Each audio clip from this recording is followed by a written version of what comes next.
ഷാജഹാൻ അല്പം മുമ്പൊക്കെ നമ്മൾ കണ്ടത് ഒരൊറ്റ വരിയിലൂടെ ആളുകളെ ഇങ്ങനെ കടത്തിവിടാനുള്ള ക്രമീകരണമാണെങ്കിൽ ഇപ്പോൾ അത് കൂട്ടത്തോടെ ആളുകളെ അകത്തേക്ക് കടത്തിവിടുന്ന നിലയിലേക്ക് മാറിയിട്ടുണ്ട്. കാരണം പരമാവധി വേഗം ഏതെങ്കിലുമൊക്കെ നിലയിൽ കുറച്ചെങ്കിലും സമയം ക്രമീകരിക്കുക എന്നുള്ളതാണ് ലക്ഷ്യം. പക്ഷേ കൂട്ടത്തോടെ ആളുകൾ ഒഴുകിയെത്തുന്നു എന്ന് നമ്മൾ പറയുമ്പോൾ പോലും നോക്കൂ, അവർ തന്നെ അവിടെ തീർക്കുന്ന ഒരു മാതൃകയുണ്ട്. അവർ വളരെ അച്ചടക്കത്തോടെ VS-നെ കണ്ടുമടങ്ങുന്ന ഒരു നിലയുണ്ട്. അതും ഈ പ്രസ്ഥാനം, ഈ നേതാവ്, ഈ പാർട്ടി അവരെ പഠിപ്പിച്ചു കൊടുത്തതാണ്. തീർച്ചയായിട്ടും അക്ഷിത, നമുക്ക് ഇത് VS-ന്റെ വേർപാടിന് ശേഷം ആലപ്പുഴയിൽ മൃതദേഹം എത്തുമ്പോൾ അത് എവിടെയായിരിക്കണം പൊതുദർശനം വെക്കേണ്ടത് എന്നുള്ളൊരു ആശങ്ക പൊതുവെ ഇതിന് എല്ലാവരും പാർട്ടി നേതാക്കൾക്കുമൊക്കെ ഉണ്ടായിരുന്നു. അതിനാദ്യം കണ്ട സ്ഥലങ്ങളൊക്കെ തന്നെ വളരെ വിശാലമായ സ്ഥലമായിരുന്നു. പക്ഷേ അത്രത്തോളം ആ സ്ഥലത്ത് അവിടെ വെച്ചു കഴിഞ്ഞാൽ കൃത്യമായിട്ടും ഈ പൊതുദർശനം പൂർത്തിയാകില്ല എന്ന് കണ്ടുകൊണ്ടാണ് ആലപ്പുഴ കടപ്പുറത്തിന് സമീപമുള്ള ഈ പ്രദേശം തിരഞ്ഞെടുത്തത്. അത് അക്ഷരാർത്ഥത്തിൽ അത് വളരെ കൃത്യമായിരുന്നു എന്നുള്ളതാണ് നമുക്ക് മനസ്സിലാക്കാൻ സാധിക്കുന്നത്.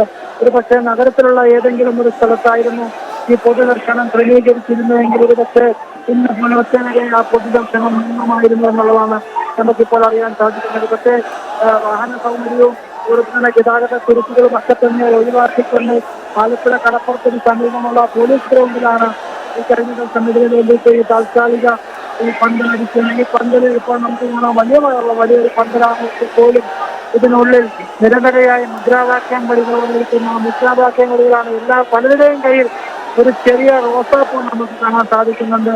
അത് VS-ന് അർപ്പിച്ചതിനു ശേഷം അന്ത്യാഭിവാദ്യം അർപ്പിച്ച ശേഷം മടങ്ങുക എന്നുള്ളതാണ് ഇവരൊക്കെ തന്നെ ലക്ഷ്യം വയ്ക്കുന്നത്. അതാണ് തങ്ങളുടെ പ്രിയ നേതാവിനെ കാണാനായിട്ട് ഇപ്പോൾ ചെറുപ്പക്കാരാണ് നമുക്ക് ഇപ്പോൾ ഈ വരുന്ന കൂട്ടത്തിൽ. അത് ഒരു പക്ഷേ വടക്കൻ ജില്ലകളിൽ നിന്നുള്ള ചെറുപ്പക്കാരാണെന്നൊന്ന് മുദ്രാവാക്യം വിളികളോടുകൂടി ഇനിയും ഇവിടെ നിന്ന് ഞാൻ നോക്കുമ്പോൾ കാണാൻ സാധിക്കുന്നത് ഈ പവനിയന് പുറത്ത് ശക്തമായ മഴയുണ്ട്. ഈ മഴയെ അവഗണിച്ചുകൊണ്ട് കുറച്ചുപേരുടെ കയ്യിൽ കുടയുണ്ട്. കുറച്ചധികം ആളുകൾ മഴ നനഞ്ഞുകൊണ്ട് അതിപ്പോൾ തുടങ്ങിയ മഴയൊക്കെ ഏതാണ്ട് 2-3 മണിക്കൂറായി കഴിയുന്ന മഴയാണ്, ശക്തമായ മഴയാണ്. ഈ മഴ പൂർണ്ണമായിട്ടും നഷ്ടകൊണ്ട് ഇവരുകളിലേക്ക് കടന്നു വന്നുകൊണ്ടിരിക്കുകയാണ്. അങ്ങനെ ഓരോ മനുഷ്യരും തങ്ങളുടെ നേതാവിനെ എത്ര വലിയ മഴ പെയ്താലും അല്ലെങ്കിൽ എത്ര വലിയ, ഞാൻ നേരത്തെ ചില സഖാക്കളുടെയൊക്കെ പ്രതികരണം എടുത്തിരുന്നു. നനഞ്ഞു കുളിച്ച് മഴയത്ത് നിന്നപ്പോൾ ഞാൻ അവരോട് ചോദിച്ചു, ഈ ശക്തമായ മഴയല്ലേ 1-2 മണിക്കൂറായി നിങ്ങൾ നോക്കിയാൽ അതിനെയല്ല, ഇനി ഇന്ന് മുഴുവൻ മഴ പെയ്താലും ആ മുഴുവൻ മഴയെ അറിഞ്ഞതിന് ശേഷം ഞങ്ങളുടെ പ്രിയ സഖാവിനെ കണ്ടതിന് ശേഷമേ മടക്കുകയുള്ളൂ എന്നാണ് പറഞ്ഞത്. അപ്പോൾ നമുക്ക് ഒരിക്കലും അതിന് മറുപടി പറയാൻ കഴിയാത്ത ഒരു സാഹചര്യമാണ്. വരും അതിന് മറുപടി നമുക്ക് ഒരിക്കലും പറയാനില്ല. അത്രമേൽ അവർക്ക് പ്രിയപ്പെട്ടവനായിരുന്നു VS എന്ന വ്യക്തി. അത്രമേൽ അവരുടെ ഓരോരുത്തരുടെയും സ്വാധീനം ചെലുത്തിയിട്ടുണ്ട്. അവർക്ക് ഓരോരുത്തർക്കും അത്ര വേണ്ടപ്പെട്ട ഒരു വ്യക്തിയാണ്. തങ്ങളുടെ കുടുംബത്തിലെ ഒരു വ്യക്തിയെ പോലെയാണ് പലരും VS-നെ കണ്ടിരുന്നത്. അതാണ് നമുക്കിവിടെ എത്തുന്ന ഓരോ ഈ കൊച്ചു കുട്ടികളുടെ പോലും മുഖത്ത് നമുക്ക് പ്രകടമാകുന്നത്. ഈ മുദ്രാവാക്യം വിളികൾ ഏതാണ്ട് മണിക്കൂറുകളായിട്ട് ഇന്ന് പുലർച്ചെ മുതൽ തന്നെ നമുക്ക് ഈ താൽക്കാലിക ഗ്രൗണ്ടായിട്ടുള്ള ഈ പോലീസ് ഗ്രൗണ്ടിൽ നമുക്ക് കേൾക്കാൻ സാധിക്കുന്നുണ്ട്. ഇത് തന്നെയായിരുന്നു ആലപ്പുഴ CPM-ന്റെ ജില്ലാ കമ്മിറ്റി ഓഫീസിലും നമുക്ക് കേൾക്കാൻ സാധിച്ചത്. അത് തന്നെയാണ് ഇന്നലെ വൈകിട്ട് മുതൽ തന്നെ VS-നെ കാണാനായിട്ട് VS-ന്റെ വീടിന് ആളുകളൊക്കെ ചെയ്യുന്ന ആളുകൾ അവരൊക്കെ തന്നെ ഇന്ന് രാവിലെ ഏതാണ്ട് 10 മണിയോടുകൂടിയാണ് ഇത് തങ്ങളുടെ പ്രിയ സഖാവിനെ ഒന്ന് കാണുന്നതിനായിട്ട് സാധിക്കും. അപ്പൊ അത്രത്തോളം സമയം അവർ VS-ന്റെ വീടിന്റെ മുൻഭാഗത്ത് ഇരിക്കുന്ന കാര്യം നമുക്ക് കാണാമായിരുന്നു. അതാണ് ഒരിക്കലും ഒരു നേതാവിനും ഇതുവരെ കിട്ടാത്ത തരത്തിലുള്ള ഒരു വലിയ യാത്രയപ്പാണ് ഇപ്പോൾ ഈ ആലപ്പുഴ നമുക്ക് കാണാൻ സാധിക്കുന്നത്. ചരിത്രം എന്ന് നമുക്ക് വിശേഷിപ്പിക്കാം.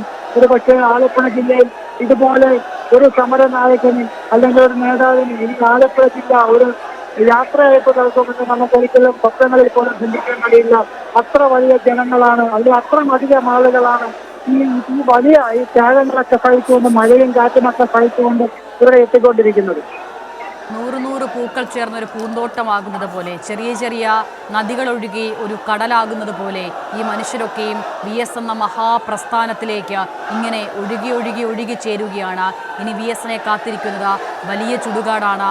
അവിടെ VS-ന് വേണ്ടി ഒരുങ്ങുന്ന ആ മണ്ണ് അത് നമ്മൾ ഇതിനോടകം തന്നെ കണ്ടു കഴിഞ്ഞു. ഒരു വേള കണ്ണു നിറഞ്ഞല്ലാതെ അത് കാണാനും സാധിക്കില്ല. അവിടെ ചുവപ്പ് റോസാ പുഷ്പങ്ങളുടെ ഇടയിൽ തെളിമയോടെ നിവർന്നു നിൽക്കുന്ന തെളിഞ്ഞു നിൽക്കുന്ന രണ്ടക്ഷരം, അത് VS എന്നുള്ളതാണ്. അത് കേരളത്തിൻ്റെ ചരിത്രത്തിൽ തന്നെ തെളിമയോടെ നിറഞ്ഞു നിൽക്കുന്ന രണ്ടക്ഷരങ്ങൾ കൂടിയാണ്. അങ്ങനെ കേരളത്തിൻ്റെ സമര നായകനെ സ്വീകരിക്കാനായി വലിയ ചുടുകാടും ഒരുങ്ങിക്കഴിഞ്ഞു. നിസ്വവർഗത്തിൻ്റെ നായകനായിരുന്നു, നിസ്വാർത്ഥ സേവനത്തിൻ്റെ പോരാളി കൂടിയായിരുന്നു.